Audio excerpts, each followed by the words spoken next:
En este tutorial veremos el procedimiento que debemos realizar para crear un gráfico. En primer lugar, debemos especificar que un gráfico es una representación de los datos que podemos tener en una planilla. Esos datos deben tener también o cumplir ciertos requisitos. Deben estar en una lista, cada columna debe tener un título o un rótulo y en lo posible deben tener formatos. En este caso nosotros vamos a utilizar esta pequeña planilla que tenemos en pantalla para crear un gráfico. Lo primero que tenemos que hacer es analizar los datos que tenemos en la planilla y ver qué datos necesitamos para el gráfico que vamos a crear. Podemos ver que en la planilla tenemos una primera columna en donde tenemos los productos representados con una letra A, B y C. Luego tenemos otra columna donde dice zona norte y ahí podemos establecer, por ejemplo, la cantidad vendida en esta zona. Luego tenemos la zona centro, la cantidad que se vendió también en la zona centro y por último la zona sur y los datos o las cantidades que se vendieron en esa zona. Con estos datos yo voy a representar o realizar un gráfico.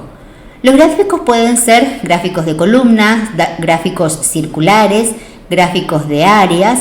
Hay distintos tipos de gráficos. Nosotros vamos a empezar realizando gráficos más simples para que después podamos ir viendo los diferentes tipos de gráficos. En este caso vamos a hacer un gráfico de columnas. Para el gráfico de columnas que vamos a representar tenemos que ver a ver qué datos quiero llevar al gráfico.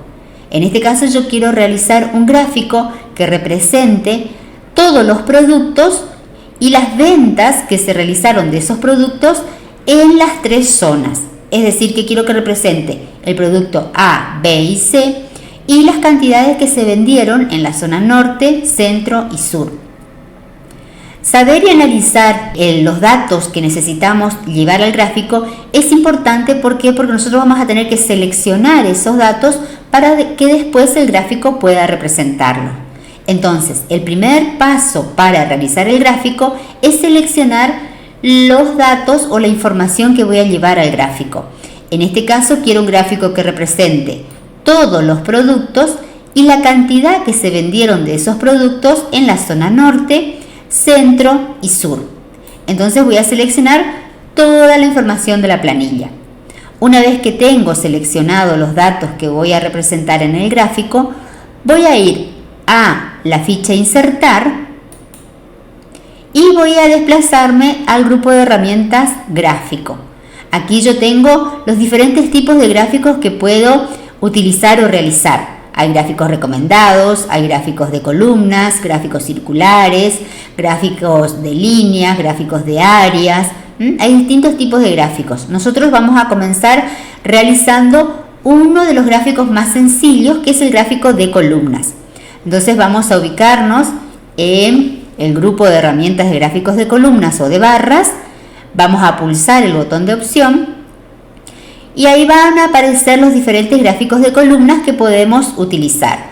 Hay gráficos de columnas en 2D, en 3D, de barras en 3D también. Dentro de estos gráficos, el más simple y el más sencillo para comprender y comenzar a utilizar los gráficos es el primero. Es este gráfico que tenemos aquí dentro de los gráficos de columnas.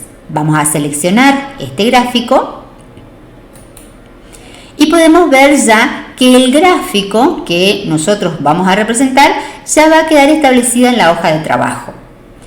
Una vez que yo tengo el gráfico ya diseñado, creado y establecido, lo que tengo que hacer es analizar si este gráfico muestra realmente los datos que yo quería ver en el gráfico. Un gráfico de columnas está representado en un eje cartesiano. Como todo eje cartesiano tenemos el eje de las X y el eje de las Y. Sobre el eje de las X tenemos las zonas donde se han vendido el producto. Zona norte, zona centro, zona sur. Sobre el eje de las Y tenemos representadas las cantidades que se han vendido de estos productos. Las barras van a representar cada uno de los productos. Por ejemplo, la barra celeste, el producto A, la barra naranja, el producto B y la barra gris, el producto C. Esto yo puedo darme cuenta o saber por las referencias, ¿sí?, que tengo en la parte inferior. Todo gráfico de columnas o de barras también está representado, además sobre el eje cartesiano, dentro de un área del gráfico. El área del gráfico es toda la parte blanca que rodea a ese gráfico. Desde el área del gráfico yo voy a poder mover el gráfico, ¿sí? Si necesito ubicar este gráfico en algún lugar en particular del área de trabajo, vamos a ubicar el mouse en una parte blanca del área de trabajo, haciendo un clic, manteniendo presionado, yo lo voy a poder mover y trasladar al lugar que lo necesito. También desde los marcadores que tenemos en cada una de las esquinas, vamos a poder, por ejemplo, aumentar o disminuir el tamaño del gráfico. En este tutorial entonces hemos visto cómo crear un gráfico de columnas.